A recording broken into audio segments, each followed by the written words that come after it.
In 1856, British engineers in India committed one of the greatest crimes against history by accident. They needed ballast for a new railway line. They found mounds of old hard bricks nearby, so they took them, thousands of them.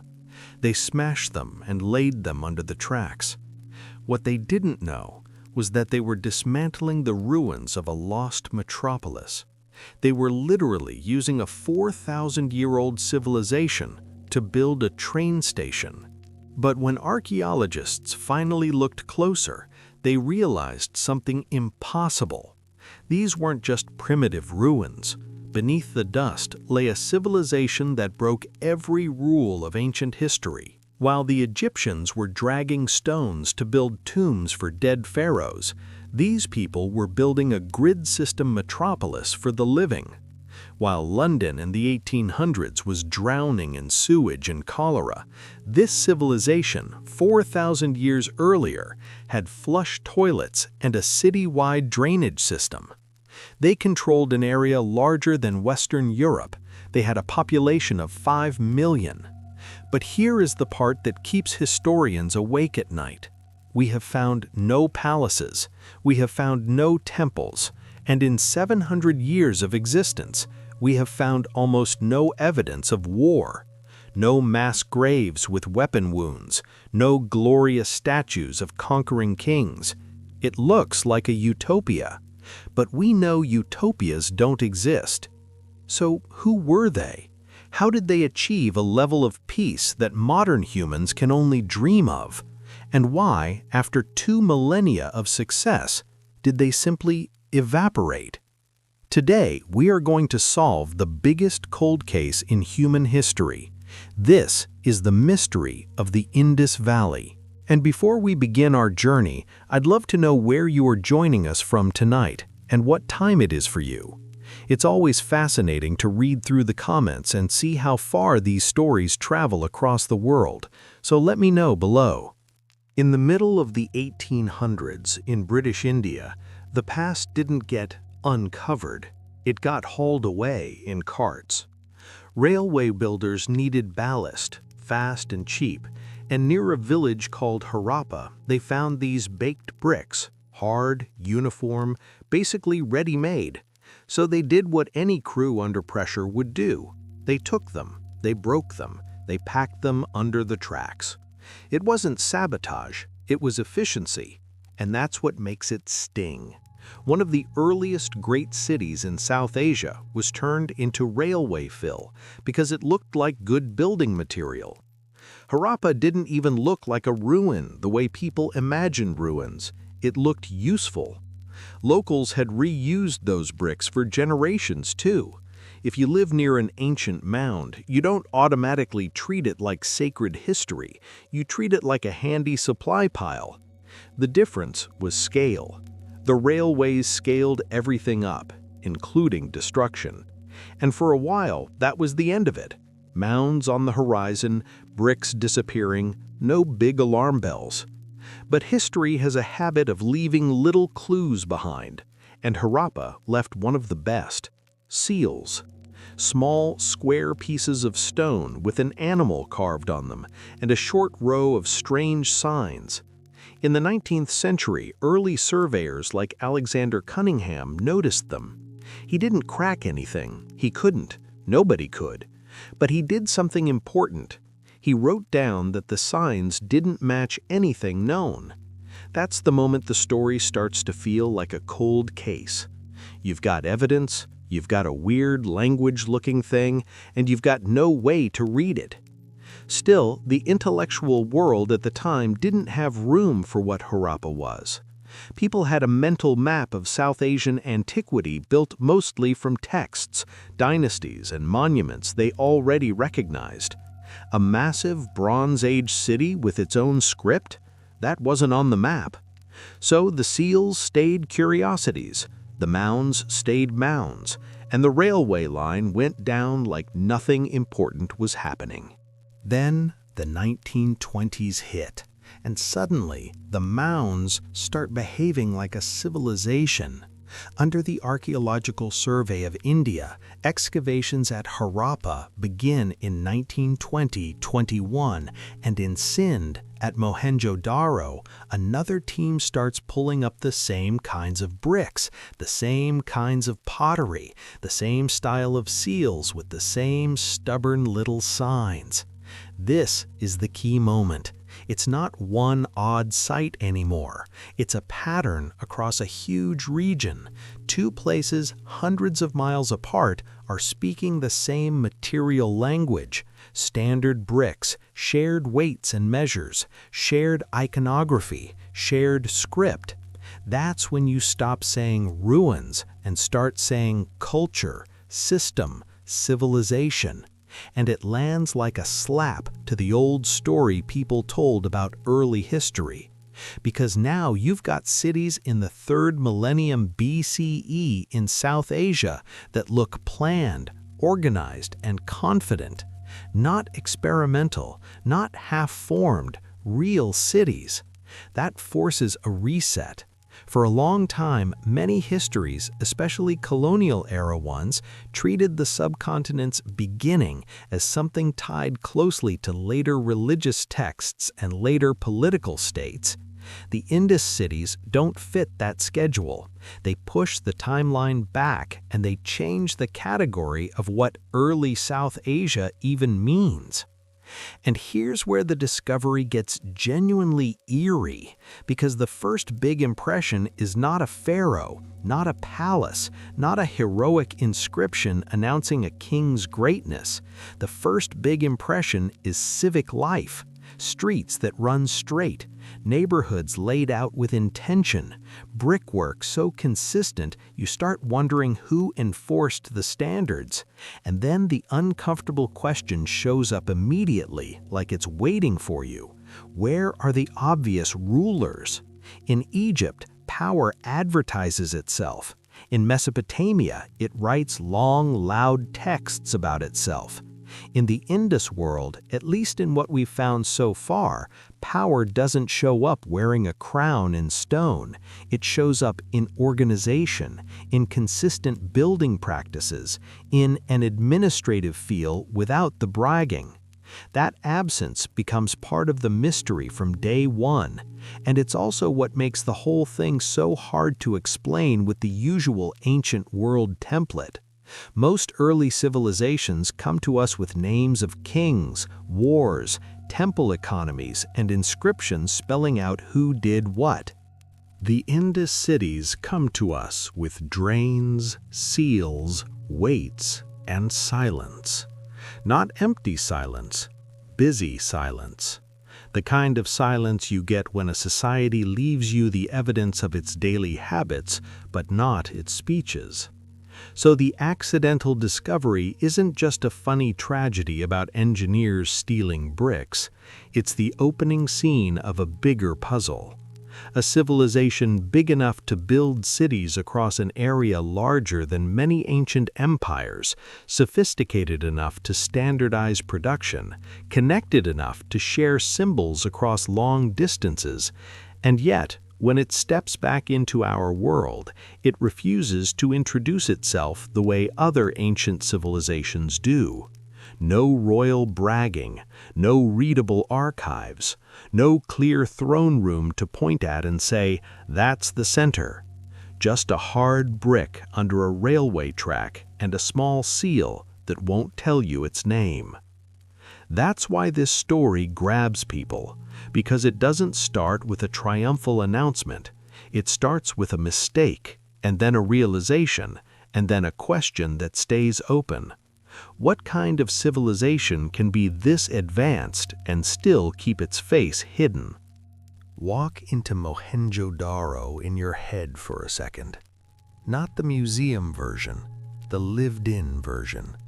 Dust in the air, the sun hitting baked brick, footsteps on packed earth. And the first thing that hits you isn't some giant statue staring you down. It's the layout. Streets that run straight longer than you expect. Cross streets that meet them cleanly. Lanes branching off like someone actually cared where people were going to walk, where carts might roll, where water would run after a storm. This isn't a town that just happened, it's a city that was arranged. And arrangement sounds simple until you realize what it demands. Agreement. Over time, across neighborhoods, people have to keep respecting the lines. They have to rebuild without wrecking the plan. That's a kind of discipline you can't fake for centuries. Now look closer at what the city is made of. Bricks. Everywhere. Not random lumps of mud that dry in the sun and crumble if you breathe on them. Fired bricks, tough enough that 19th century engineers saw them and thought, perfect, this will hold up a railway. That detail should bother you in the best way, because bricks like that don't come from casual village life. They come from organized production, clay sourcing, shaping, drying, firing, fuel supply, quality control. And then there's the part that feels almost eerie once you notice it. Across many Indus sites, those bricks follow the same proportion again and again, adhering to a single strict standard. It's not just neat math, it's a shared standard across a huge region. Somebody wanted consistency, and enough people listened that the standard became real. It tells you these cities weren't isolated experiments. They were nodes in a wider system that kept repeating the same ideas. And once you have standardized bricks, a lot of other things suddenly become possible. Walls fit, corners line up, drains can be built with predictable widths, repairs can be made without reinventing the whole structure. Standardization makes a city scalable. It's not glamorous, but it's power. Then comes the part that makes modern audiences blink: water. Specifically, the way the Indus handled water like it was a non-negotiable part of urban life. Mohenjo-daro had wells, lots of them. Not one sacred well controlled by a temple gatekeeper, but wells distributed through neighborhoods, close to houses. That suggests access mattered. Not equal access in some modern legal sense, but real, practical access. If you live in a city, you need water every day. If you have to walk far or beg for it, life gets tense fast. These people built the expectation that water should be nearby. Now the next step is where the Indus starts to feel almost unsettlingly competent. What happens after you use the water? In most ancient cities, the answer is basically good luck. Waste goes wherever it goes. Streets become problems. Disease becomes normal. The Indus cities didn't eliminate human mess. No city does, but they built a framework to manage it. Houses often had small bathing areas. Water from washing didn't just soak into the floor and sit there. It moved. It ran through channels, sometimes through terracotta piping, out of the house and into larger drains along the streets. And those street drains weren't always open ditches. Many were covered. Some had access points that looked like they were meant for cleaning. That is the detail that separates a clever feature from a citywide system. Covered drains and maintenance access means somebody expected the drains to be used for years. Somebody expected them to clog. Somebody planned for a future where the city still mattered enough to keep it running. Maintenance is a worldview. It says, we're not building for one ceremony or one ruler's lifetime. We're building for continuity. And the drains tell you something else, quietly, that people don't always want to hear when they're chasing the peaceful utopia angle. A sanitation system implies rules. You can't keep drains working if everyone dumps whatever they want wherever they want. You need norms, enforcement, coordination. The Indus didn't leave us a neat sign that says Sanitation Department, but the infrastructure is basically a confession. Somebody had authority.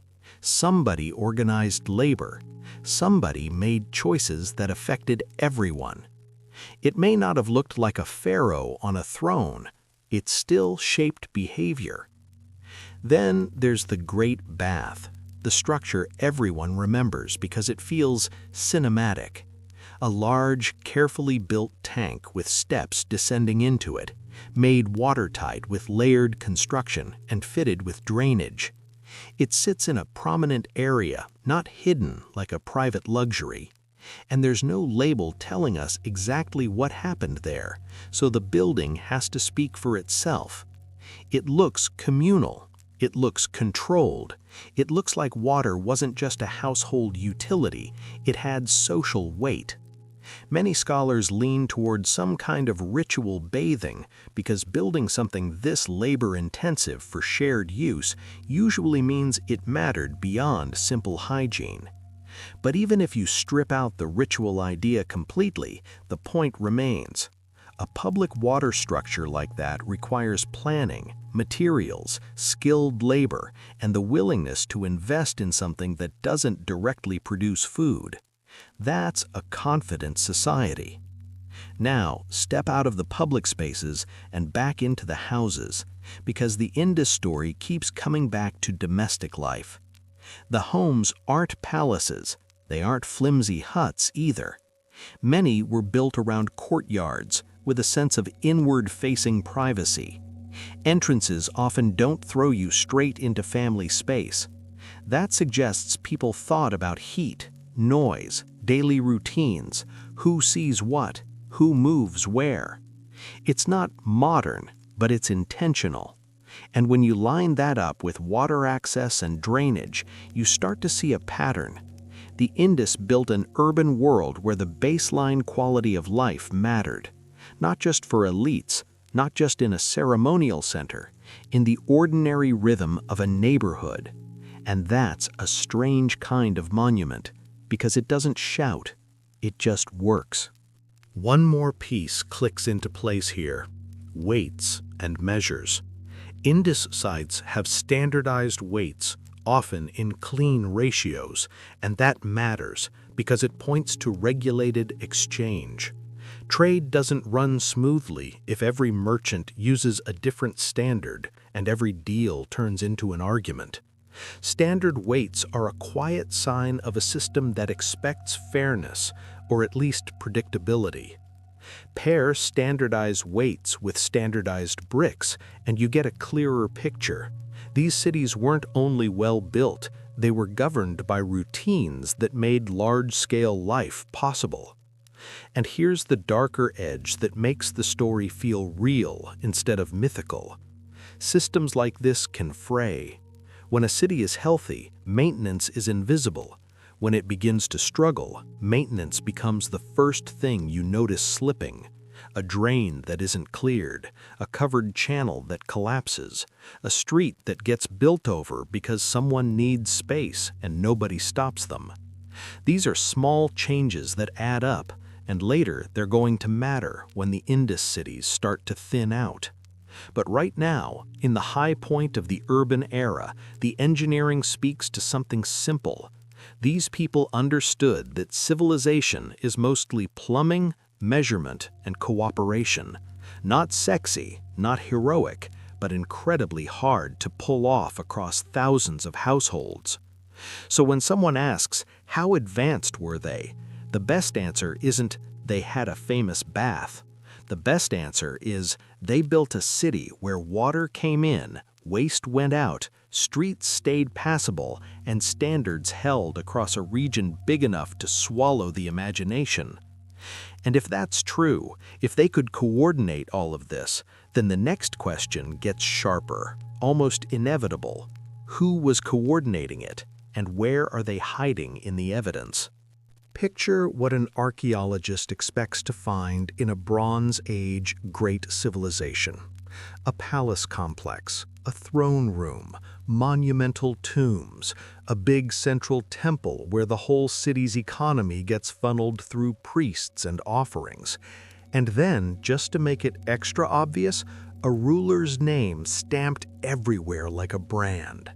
Egypt does this in neon, Mesopotamia does it in writing. You can still read, line after line, brag after brag.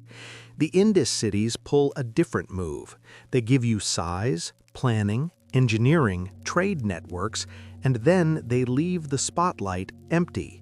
You walk these excavated streets and the question shows up fast. Okay, so where's the palace? Where's the temple district? Where's the giant statue saying, "I did this"? It's not that the Indus world had no public buildings. It did. Mohenjo-daro has raised areas and large structures. Harappa has big platforms and what look like organized zones. There are citadel areas. There are big granary-like buildings people argue about. There are assembly-looking spaces. There are heavy-duty walls in some places.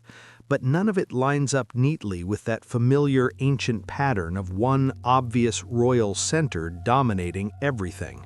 If there was a pharaoh here, he's doing a terrible job of advertising himself, which is either a clue or a trap, because there are two ways to read this. One is the dreamy version. Maybe this was unusually egalitarian. Maybe power was shared. Maybe councils and merchant groups and craft guilds ran things.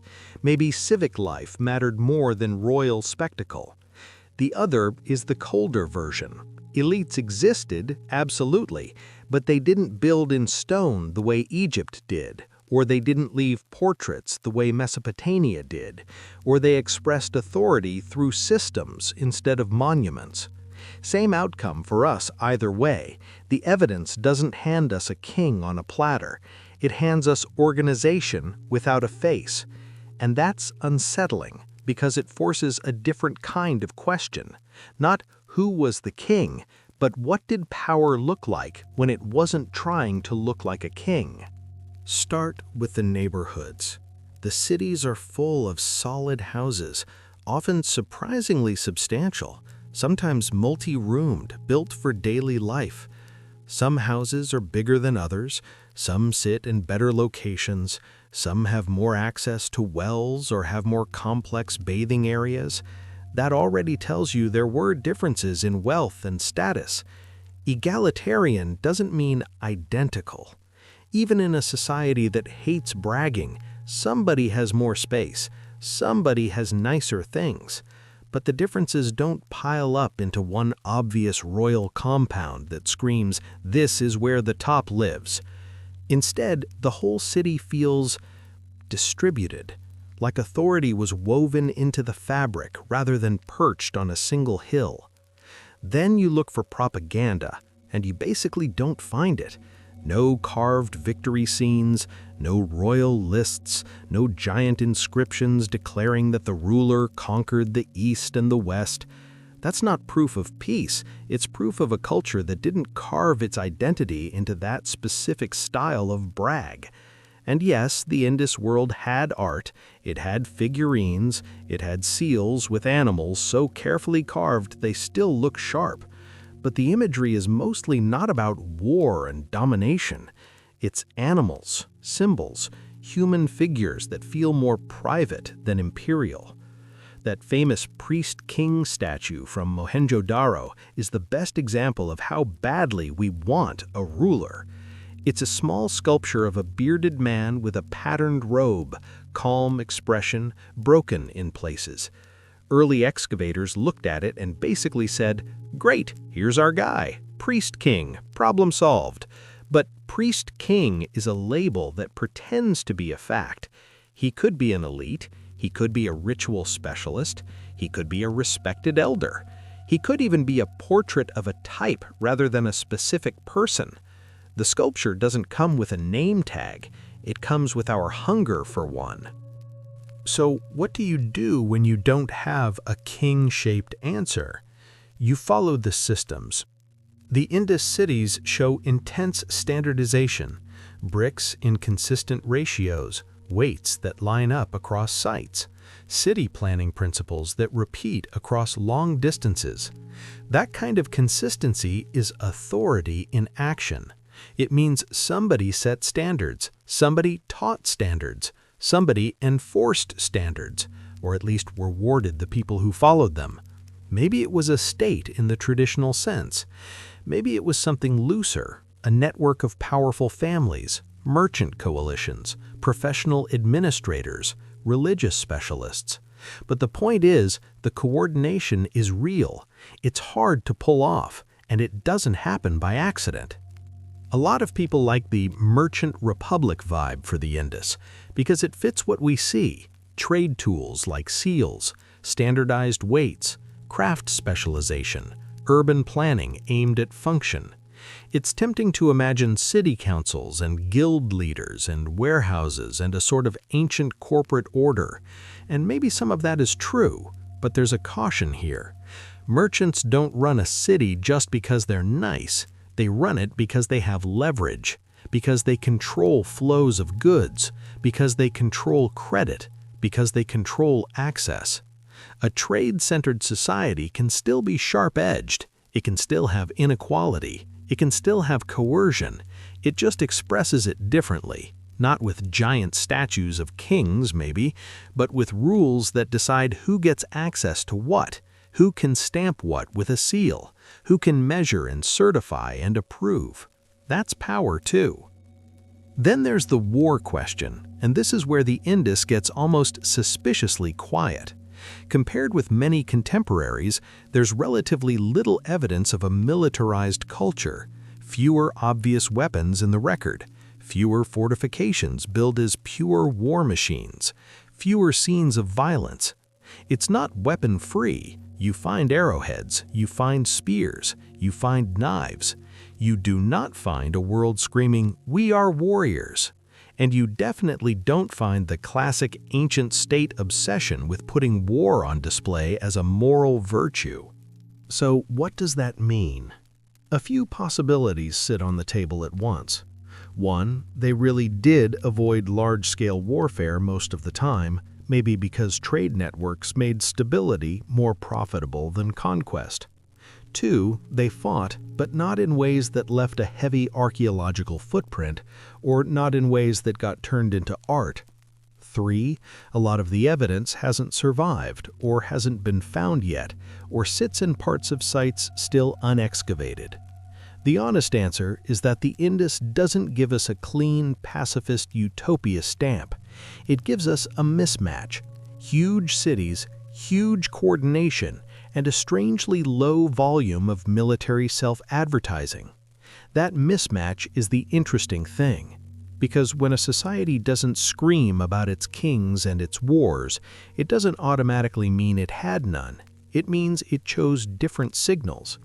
And that leads to a deeper possibility that can sound subtle but hits hard. Maybe legitimacy in the Indus came from competence, from being able to keep the drains working, from keeping trade predictable, from keeping standards stable enough that people trusted the system. In that kind of world, the leader who matters most is the one you don't have to think about every day because the city runs.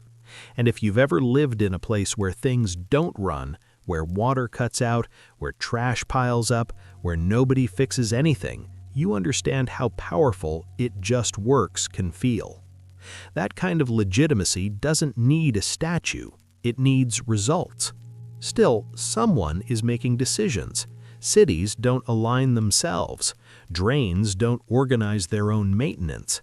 Weights don't standardize by good vibes. And when you look at the Indus through that lens, the no kings question becomes less about whether they had rulers and more about the kind of political style they practiced. Maybe the highest status people didn't want their faces everywhere. Maybe leadership rotated. Maybe authority was corporate, held by groups rather than a single dynasty. Maybe religion existed in practices and symbols rather than towering temples. Or maybe the temples were there and we haven't recognized them because they don't look like what we're trained to call a temple. All of that stays open. But here's the part that doesn't stay open. The Indus cities operated like they had a civic brain. Planning, measurement, shared design, long-term maintenance. That's governance, even if the throne is missing. And that missing throne is exactly what makes this civilization feel like a riddle. The Indus forces a modern audience to admit something uncomfortable. Power doesn't always pose for portraits. Sometimes power hides in standards, in routines, in what a society treats as normal. And if that's true, then the next mystery isn't just who ruled, it's how did they communicate and control across that entire world without leaving us the loud, readable evidence other civilizations loved to leave behind. Because if the Indus did have kings, they were unusually quiet. And if they didn't, if they really were governed in some more distributed way, then they pulled off one of the most impressive experiments in early urban life. Either way, the silence is doing something. It's not empty, it's active, and it pulls us straight toward the next set of clues, the seals, the symbols, the little lines of script that keep showing up like a locked door in the middle of the city. The Indus civilization didn't leave us a long memoir carved into stone. What it left, over and over, is something smaller and more practical. Seals you can hold in your hand, usually square, often carved from steatite. On the face, there's an animal drawn with calm confidence, and above it, a short row of signs, 5, 6, sometimes fewer. That combination isn't decorative, it's procedural. It belongs to a world where goods moved, ownership mattered, and somebody needed a way to say, this is approved, this is mine, this is legitimate. It's easy to imagine the scene behind it. A bundle of goods tied up for transport, a little lump of clay pressed onto a cord or container, the seal stamped in.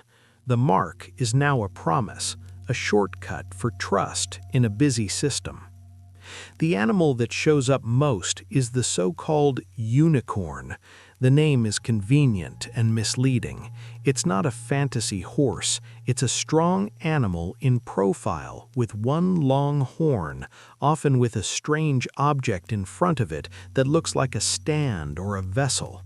Scholars still argue about what the creature even is: a stylized bull, a composite symbol, a clan emblem, a merchant house badge, a sacred figure, maybe several of those at once.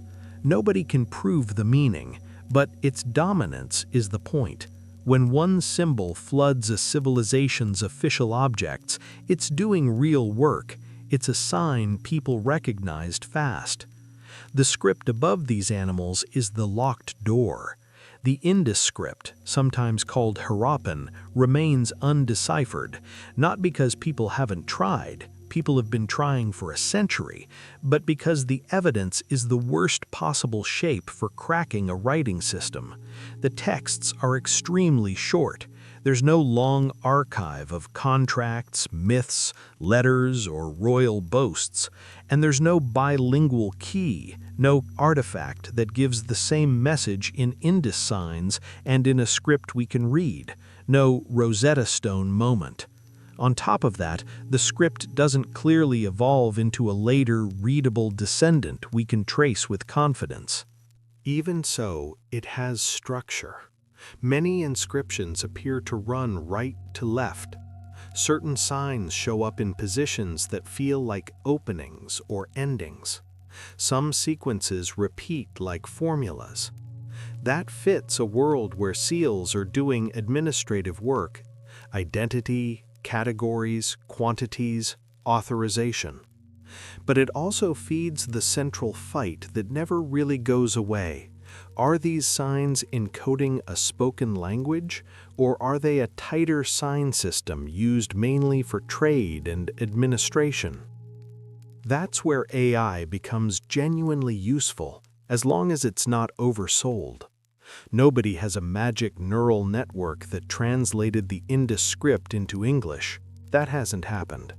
What has happened is quieter and more practical. Machine learning and computer vision help researchers manage the scale of the evidence. Thousands of seals and seal impressions, uneven preservation, tiny differences in sign shapes. Computers can help catalog signs, compare motifs, detect similarities, and sort patterns far faster than humans can do by hand.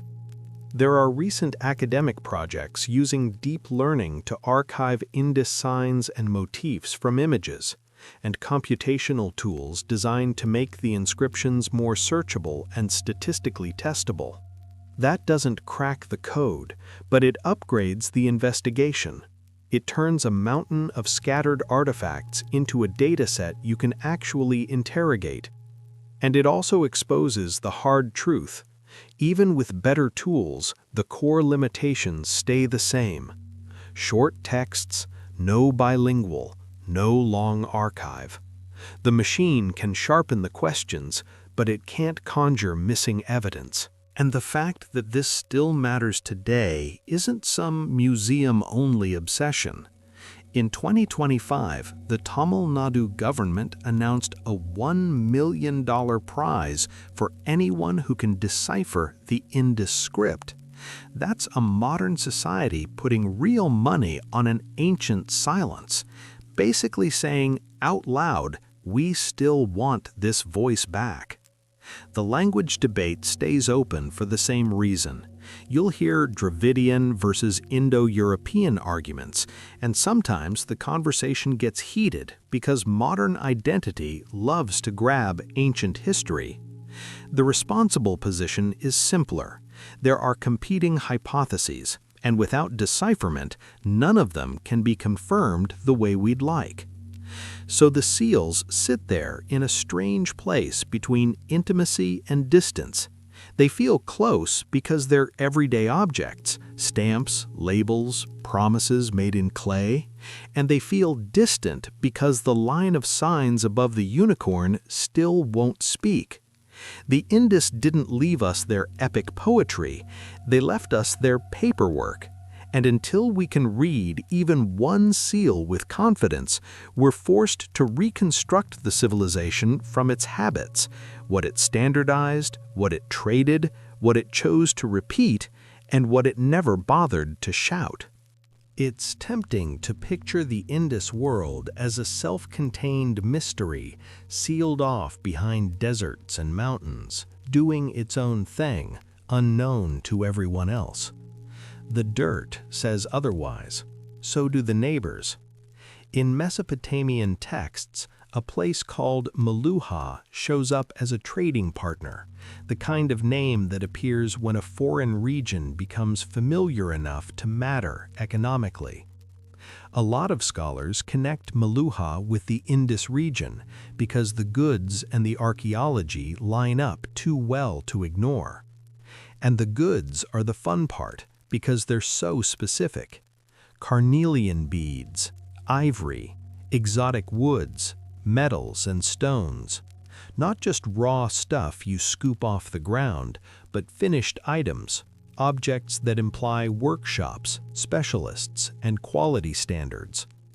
Carnelian is a perfect example because it keeps turning up in West Asian contexts and not as rough chunks, as beads, long ones, carefully drilled ones, sometimes etched ones with pale designs burned into the surface. That kind of work isn't casual. It takes technique and time, and it travels because people want it. This is where the Indus starts to look less like a mysterious civilization and more like a manufacturing power with a serious export game. If you can drill long carnelian beads cleanly and consistently, you're not just making jewelry, you're making a reputation, and reputations travel faster than armies. The trade wasn't a simple two-point line either. The Bronze Age economy across this region worked like a chain. Indus cities to the coast, coast to the Persian Gulf, Gulf to Mesopotamia, with middlemen and ports in between. Places like Dilmun and Magan show up in the wider trade story, and scholars have written about how sealing systems and administrative habits moved westward through these networks. When you see that, the Indus stops being far away. It becomes one of the major engines pushing paperwork and standards across the map. Now, Lothal. This site in Gujarat is one of the best symbols for the maritime side of Indus trade. It's often described as a port town, and there's a large rectangular basin at the site that the Archaeological Survey of India has interpreted as a dockyard connected to river and sea routes. Some researchers push back and argue it may have functioned differently, so it's smarter to say this: whatever you call the structure, Lothal fits a coastline economy, and the site shows the kind of planning you'd expect in a place that handled goods moving in and out in bulk. Trade also explains why the Indus loved standardization so much. If you're shipping beads, metals, timber, textiles, anything valuable, you need ways to measure, verify, and prevent disputes. That's where standardized weights become more than an archaeological curiosity. Weights don't just support commerce, they support trust. And there's research discussing how Harappan and Mesopotamian weights have been found abroad, which is exactly what you'd expect if merchants were operating across cultural boundaries and needed shared quantification. Put it together and the picture gets sharp. The seals and the weights aren't random artifacts. They're the tools of a world that runs on agreements.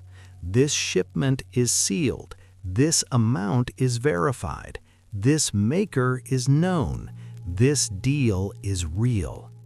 And Meluhha, whatever its exact boundaries, reads like the name Mesopotamia used when the Indus became part of that wider commercial conversation.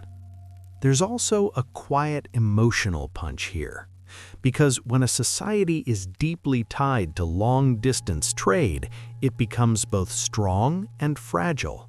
Strong because trade brings wealth, materials, ideas, and a reason to keep cities stable.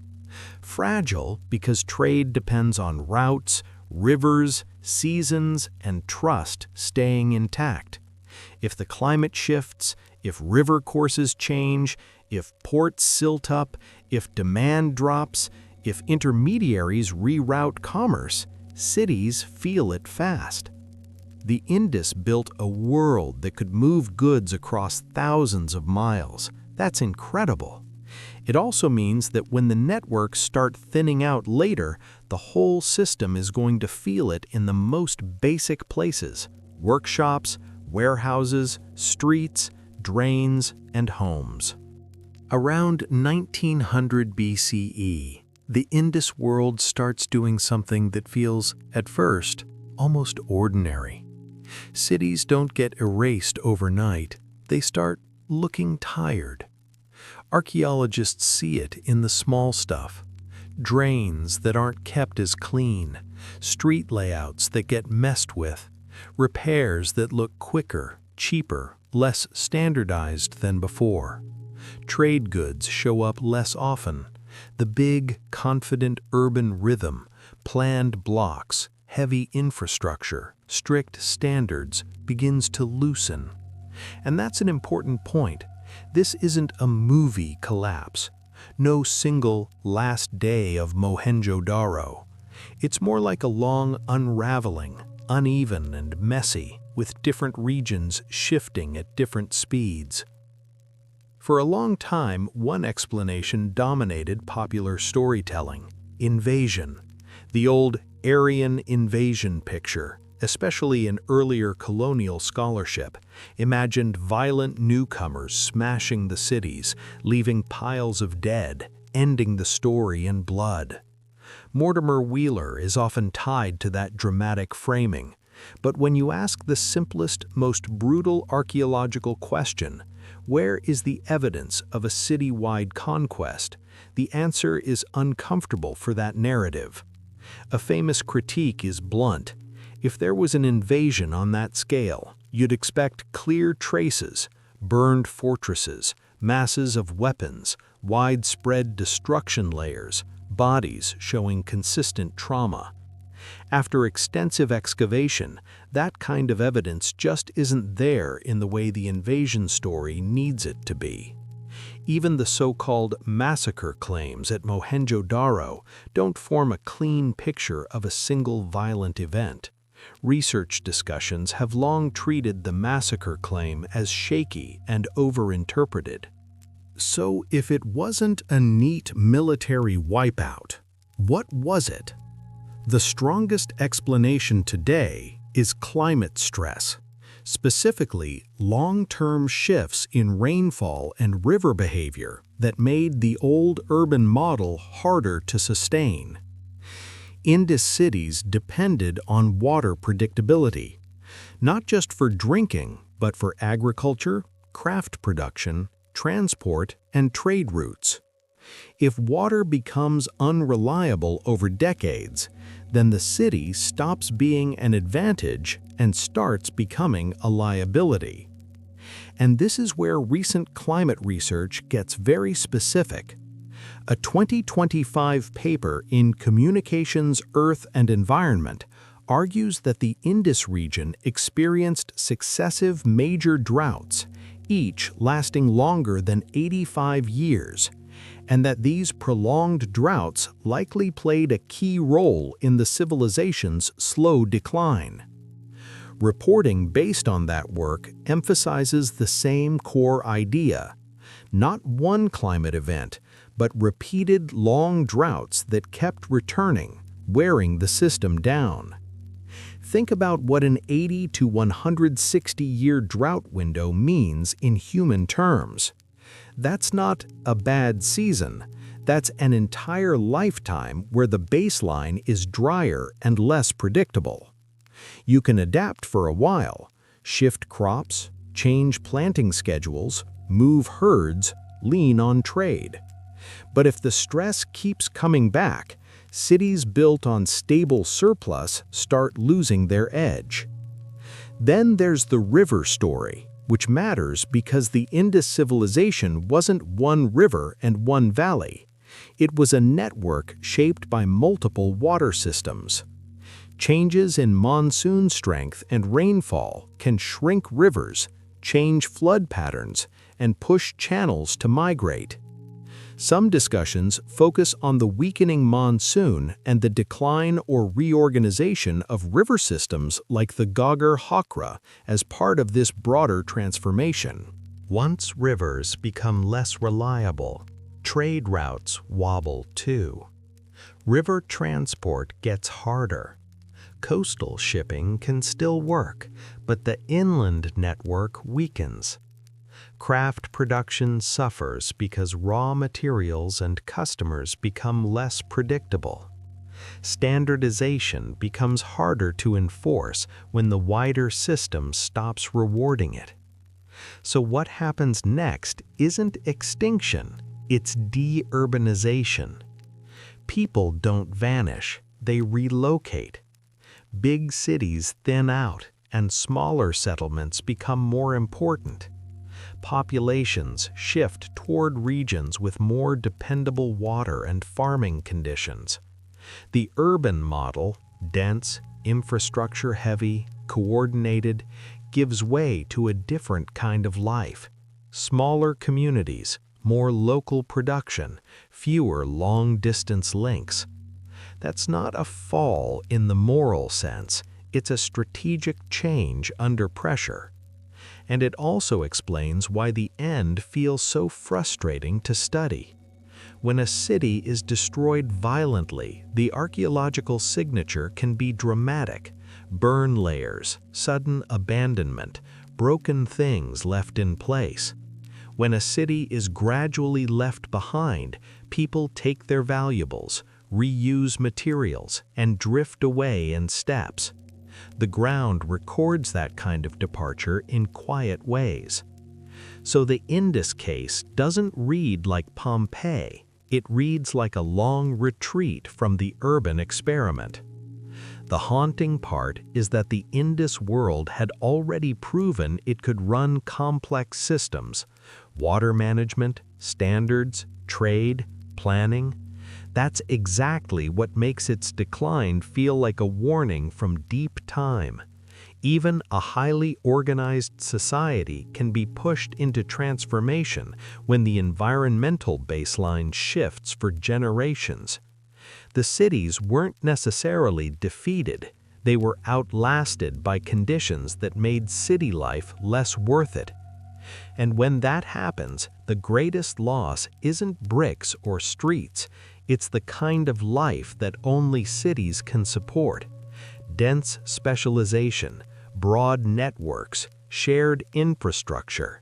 That sense that a whole region is running on the same standards. The next part of the story is what survives after that shift, what carries forward, what echoes in later South Asia, and what the Indus may have left behind in people, practices, and memory, even after the big cities stopped being the center. When people hear collapse, they picture an ending: empty streets, silence, dust covering everything. The Indus story doesn't cooperate with that image. What fades is the big city system. What continues is people. The easiest way to say it is this: the Indus urban world thinned out, but it didn't get wiped off the map. Communities shifted, adapted, and reorganized. And once you accept that, the question changes.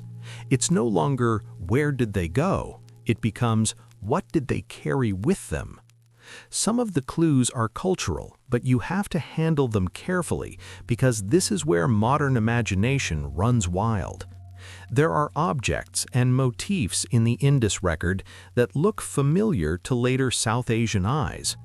Terracotta bangles, for example, show up frequently at Indus sites, and bangle wearing is still a deeply rooted practice across the subcontinent.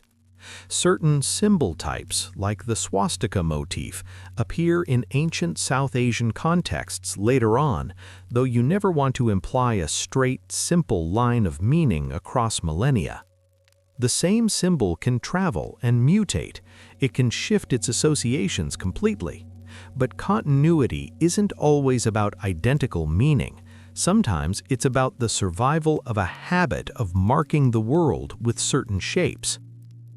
Then there are the famous human figures. The seated figures on some seals and tablets get pulled into modern conversation fast because people want to see yoga, meditation, later religious imagery. There's the popular Proto-Shiva interpretation tied to a horned figure on a seal, sometimes called the Pashupati seal. Scholars debate it hard. Some see strong hints of later Shiva imagery. Others argue that's projection, later religion being poured backward into a much earlier, unreadable symbol system. The honest stance is, it's suggestive, not settled. The seal exists. The figure is real. The interpretation is where the fight lives. What feels more solid than symbol matching is continuity in everyday technologies. Farming practices and crop choices shift over time, but the broader rhythm, settled agriculture, seasonal planning, local craft production, doesn't vanish. Techniques in bead making and ornament production echo later South Asian craftsmanship traditions, especially in regions where craft lineages persist for centuries. Even if you can't prove direct teacher-to-student continuity from the Bronze Age, you can still say something real. The Indus did not invent craft specialization and then watch it disappear.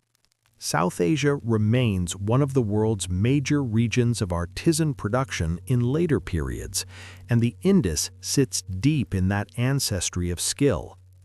But the strongest modern evidence for continuity doesn't come from symbols or crafts. It comes from bones and genomes. For a long time, people argued about the Indus population like it was pure theory. Who were they? Where did they come from? Who are their descendants? Ancient DNA work has started giving firmer ground, and it matters because it shifts the conversation away from myth.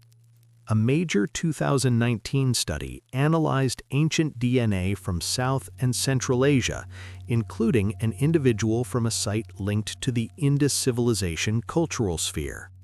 The results supported the idea that Indus-related populations carried ancestry connected to ancient Iranian-related farmers, mixed with ancestry related to South Asian hunter-gatherers, and that this blend contributed significantly to later populations in the subcontinent.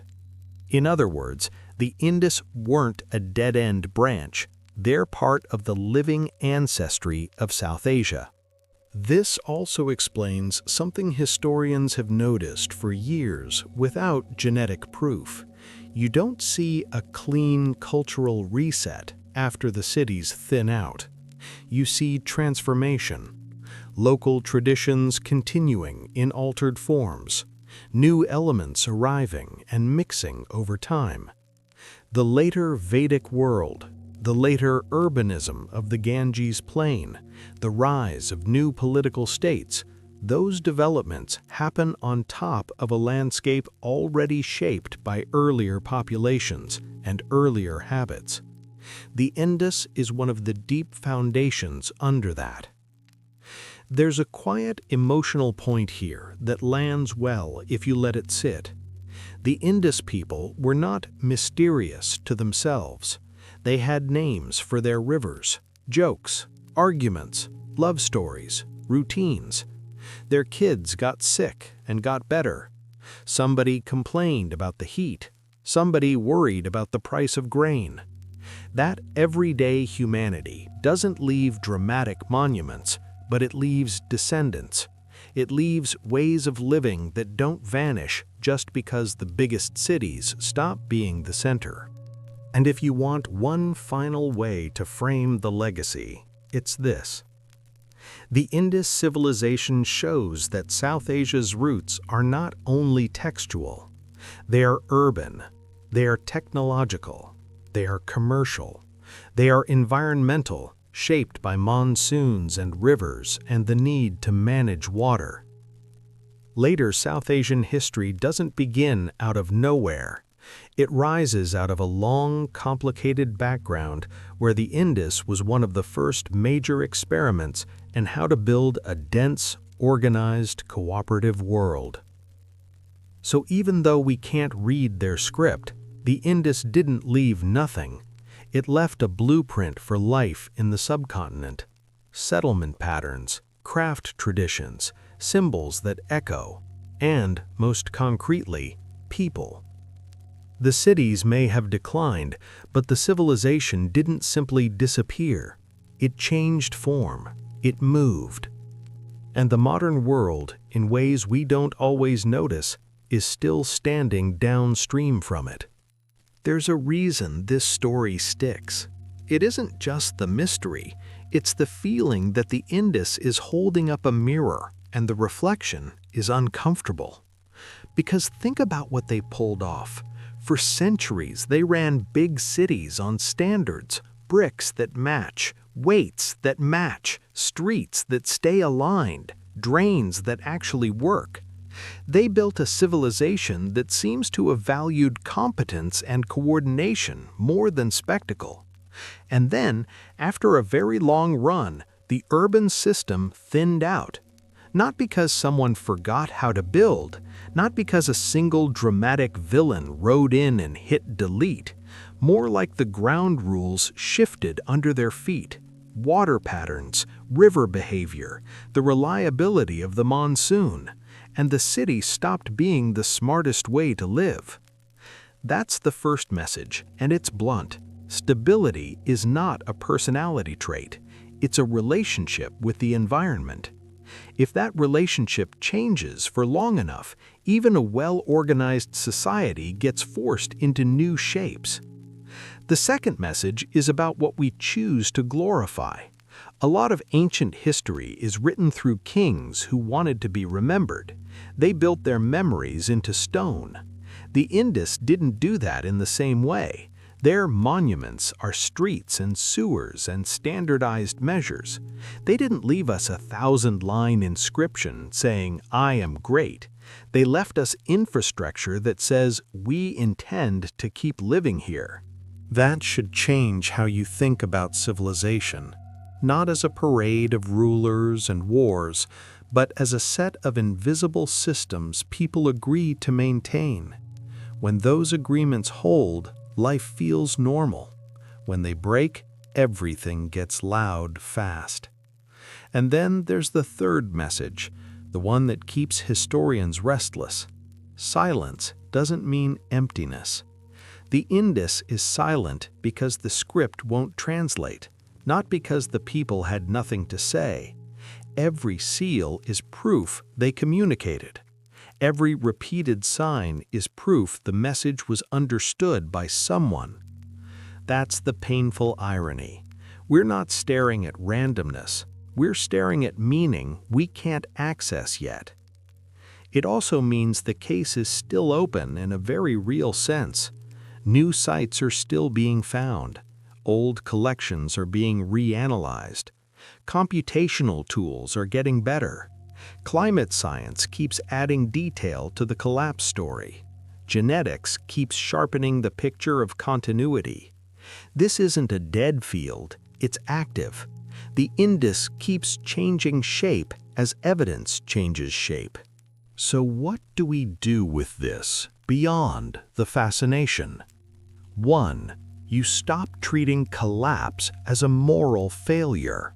The Indus didn't mess up.